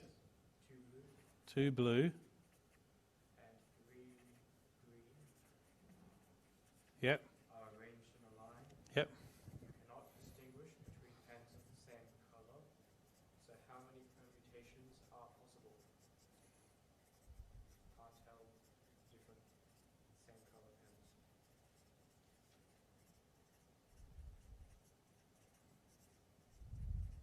Okay. All right. So I can think of several ways to do this. Some may be more or less preferred by your lecturer. Some lecturers have a formula for this exact situation to do it all in one go. Does your lecturer do that? Yeah? Okay, cool. But there is a reasoning behind this formula. So one way to do it is to imagine that you can tell the difference between the same colour pens and figure out how many arrangements there are in that situation, and then try and take into account afterwards what would happen if you can't tell the difference. So if you could tell the difference between the different colour pens, then there's really just 9 different pens, because there's 4 red and 2 blue, which is 7, and 3 green. Sorry, 2 blue, which is 6, and 3 green, which is 9. 9 different pens. And if you want to arrange 9 things, the number of ways to do that is 9 factorial.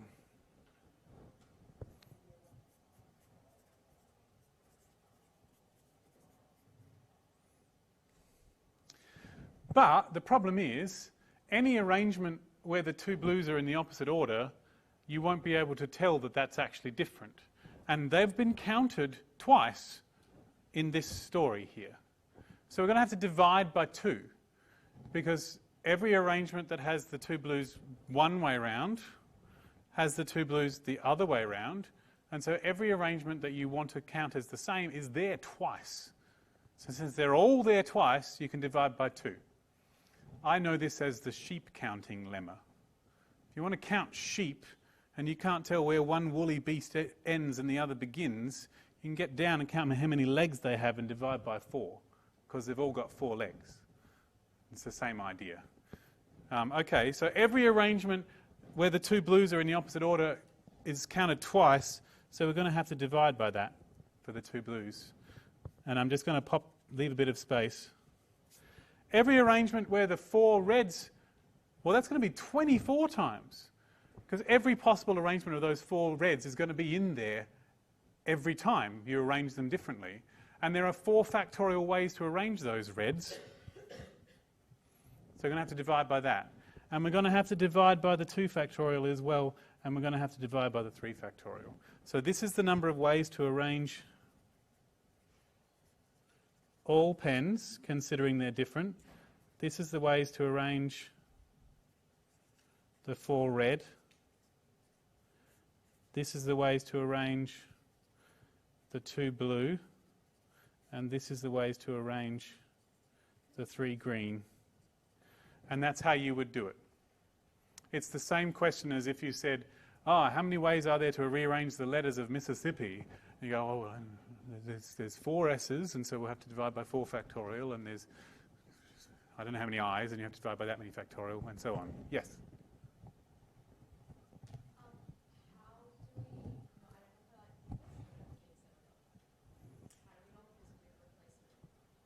Well, I wasn't thinking of it as replacement. They're just all there, and we arrange them all in a line. So in my head, there's already a situation for that. So it's like, if they're all there, it's just that factorial. Yeah, and it's not like you take one out and write down what it was, and then put it back, and then take one out and write down what it was, and then put it back. So that's why it's not with replacement, because they said they arrange all of them. Yeah. Yep. Could we do another scenario? Yep. This one I really don't like. So we have to have something in even place. So it's how many arrangements could you create? Can I just take it? And Oh, yeah. take it! I don't need it! Couldn't quite reach, so I thought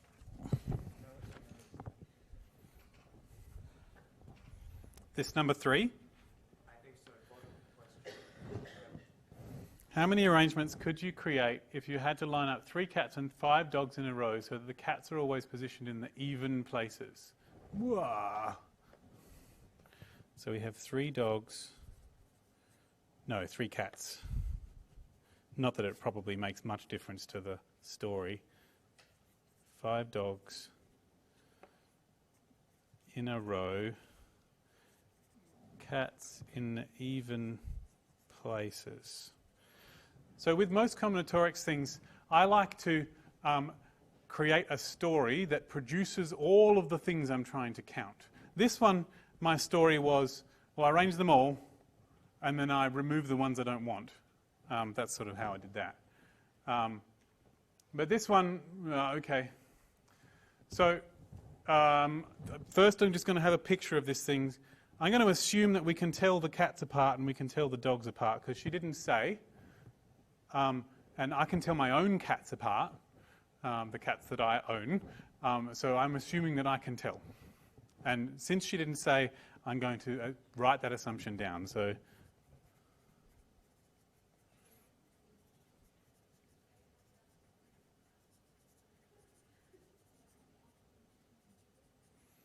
and also, if you couldn't tell them apart, it would just be dog, cat, dog, and there'd only be one way.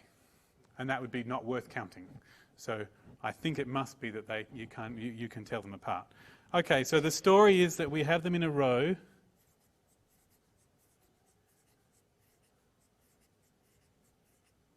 Yep. 1, 2, 3, 1, 2, 3, 4, 5. Yep.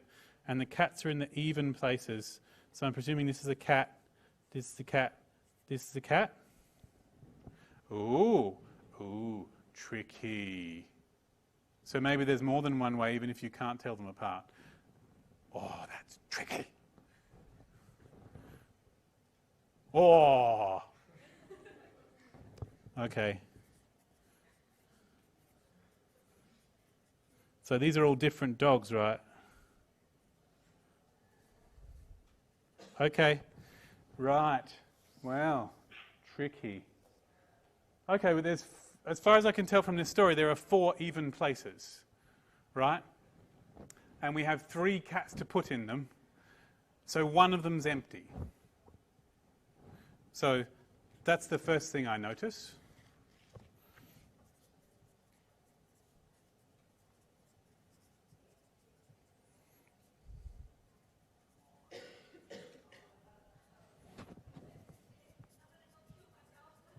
So we notice 4 even places with a cat in 3 of them. So talk about overheard at Adelaide. That's not hard when they're just yelling. But I feel like I should run around and say there's a counselling centre downstairs.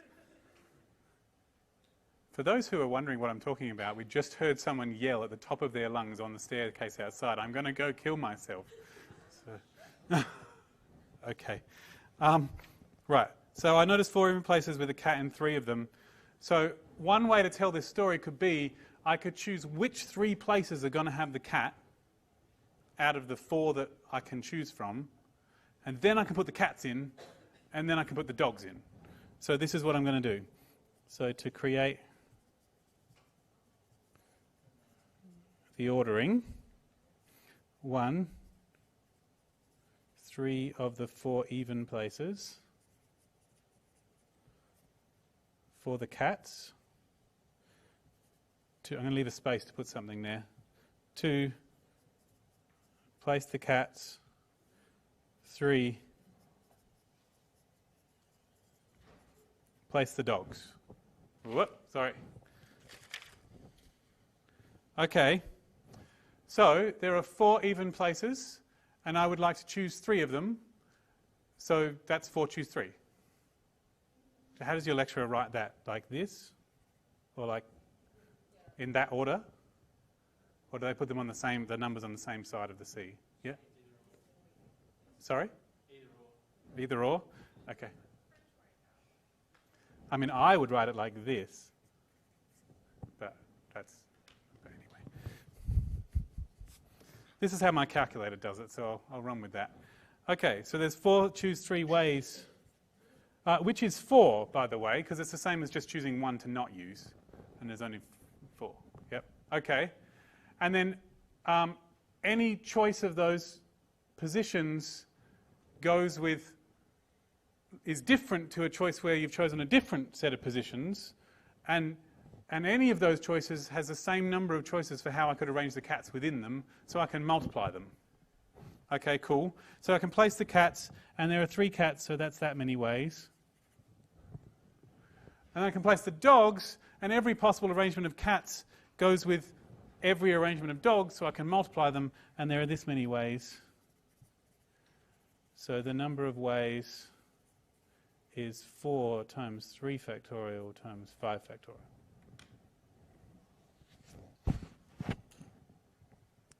And that was important. I said it several times. The multiplication rule works if every possible arrangement in one goes with every possible arrangement of the other, which they do. So that idea of saying, well, how could I distinguish the different arrangements from each other is a useful way of thinking it through to be able to get what you want to get. Okay. Now, we are going over now. I'm just going to check. All right, it's still got a little while.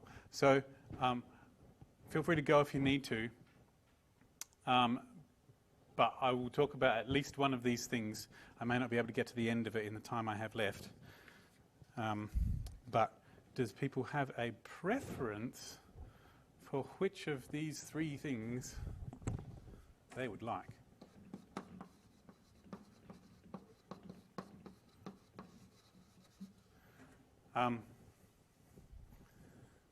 Oh, I'm very interested. Did you say there was the word file in the... I did, but I think that was just... connection to English phrases? Yeah. Yeah. Yep. We didn't do induction and then Oh, induction! Right. Let's go back. No, and I'll put the notes with it, which is sad because they're going to be separated in the video, but whatever. Okay. So do we have any that have induction problems in them? Is there one in this test? That's a good question.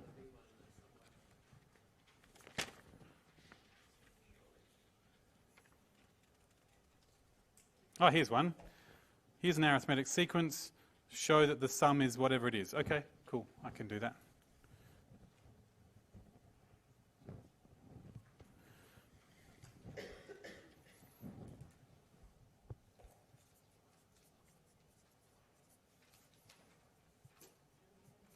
In fact, why don't I prove the thing that I proved before with induction, that statement with the half of n plus 1 using induction? Because then it'll like really be in your head because I'm going to keep talking about it, that rule, but then also you can see induction too. So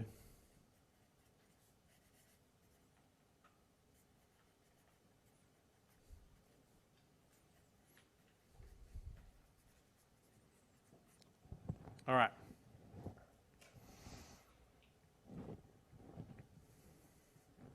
Okay, using induction.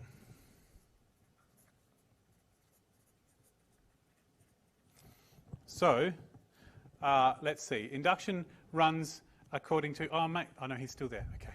Just going to put his book back so that... Otherwise I'll forget.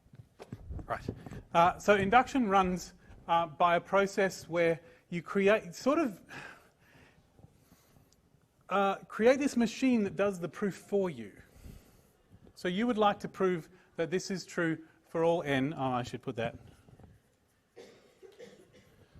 For all n. And then what you're going to do is you're going to create a machine that will take the fact that it's true at a particular n and prove for you that it's true for the next n. And then you're going to say, well, I know it's true for the first one, so I'm just going to give it to my machine, and it'll say, oh, it's true for 1, it must be true for 2 because you showed me how to do that. And oh, it must be true for 3 because you showed me how to do that too. It must be true for 4 because you showed me how to do that. And just let it run forever, and then it's true. That's the idea. So all proofs hang off of certain statements in certain places. It's a bit like writing a poem, like a sonnet. And so we want to have certain statements. So we're going to have to make the statement that it's true when n equals 1. And we're going to have to make this, we're going to have to suppose it's true. Ooh, can I change that k to a different letter?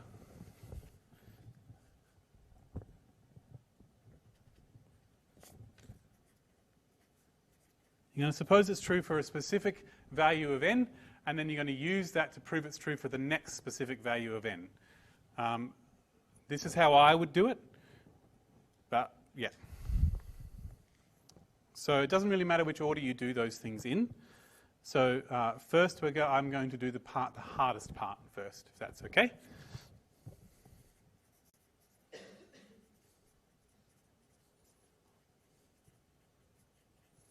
I'm going to suppose that that thing is true for n being the specific number k.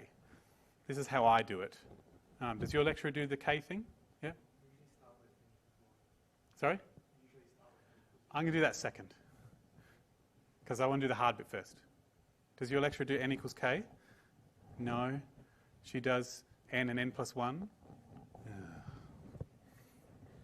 Doesn't make any logical sense.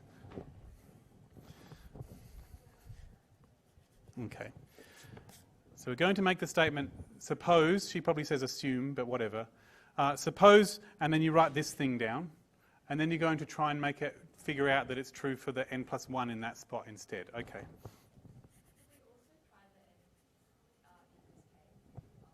Sure. To see how it's different. They're almost the same. So I will do it in the order that your lecturer does. Just a second. Let's leave. I'll just do it in the order your lecturer does. So when n equals 1, we have the sum from I equals 1 to 1 of I is 1. Because there's only one number I can put in. and we have that a half of 1 times 1 plus 1 is half times 1 times 2, which is 1. And so therefore, the sum from I equals 1 to 1 of I is half of 1 times 1 plus 1. Okay, so it's true when n is 1.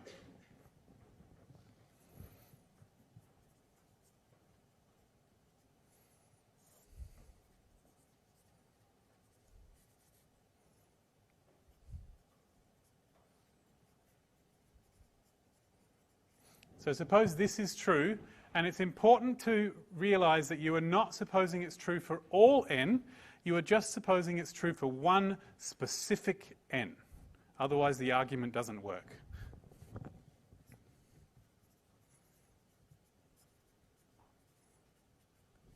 Okay. And I know that your lecturer probably didn't say that, but I'm really pernickety about logic, so let's just run. For a specific n that's greater than or equal to 1, and what we would like to show is that this same thing is true, but with n replaced with n plus 1. So there's going to be some working in the middle, and then by the time I get to the end, I don't know how long it's going to take, I'm going to be able to say, I'm going to guess it's going to be about this much, and I'm going to say, therefore, I1 to n plus 1 of I, like that. Same thing, but with n plus 1 instead of n. I find it very helpful to write where I'm going so that I can make sure I get there. Okay. So if I want to make a statement like this, it's probably a useful thing to do to start with one of them and work my way towards the other one. So I'm going to do this.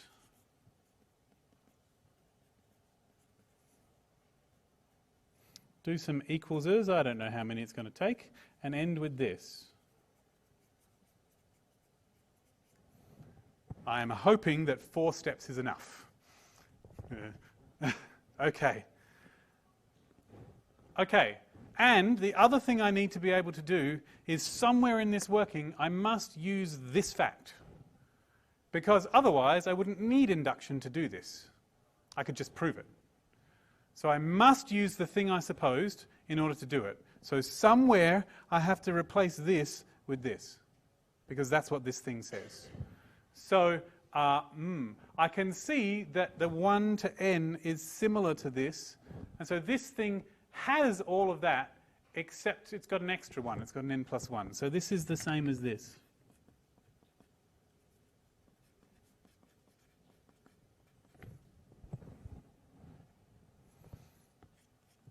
So this is I equals 1, I equals 2, up to I equals n, including n plus 1.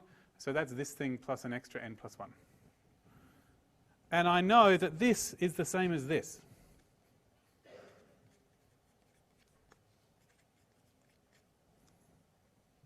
We're doing pretty well. So let's compare to where I'm headed.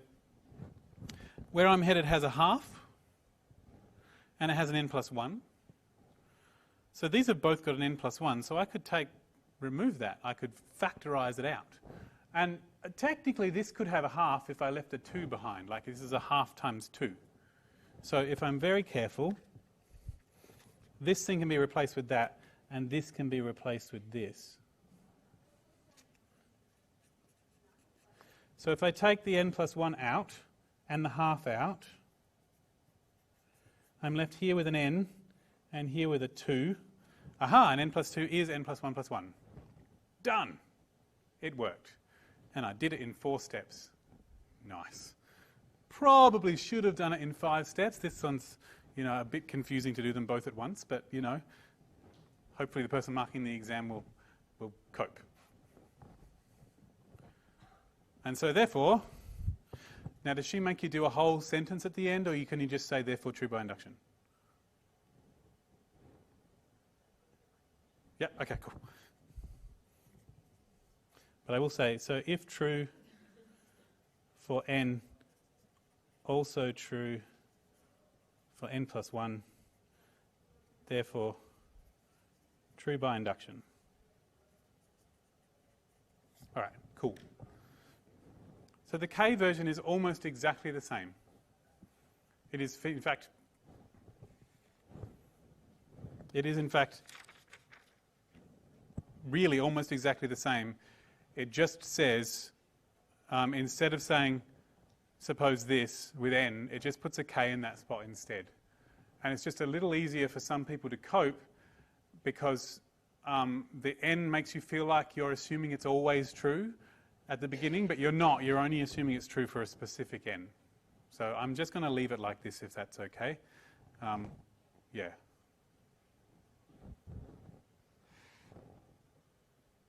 If you would like to see other ones that have k in them, I will just make sure that they're on your website by tomorrow.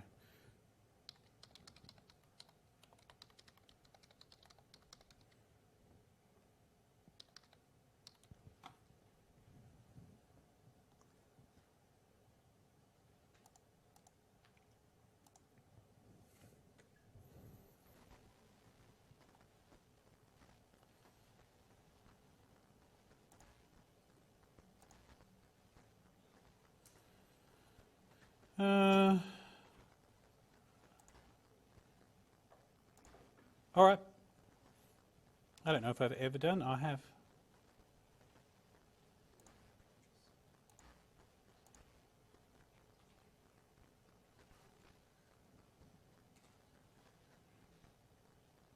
Okay. I will make sure there is stuff on induction here from other courses where I've done induction, as well in case you want to watch something else.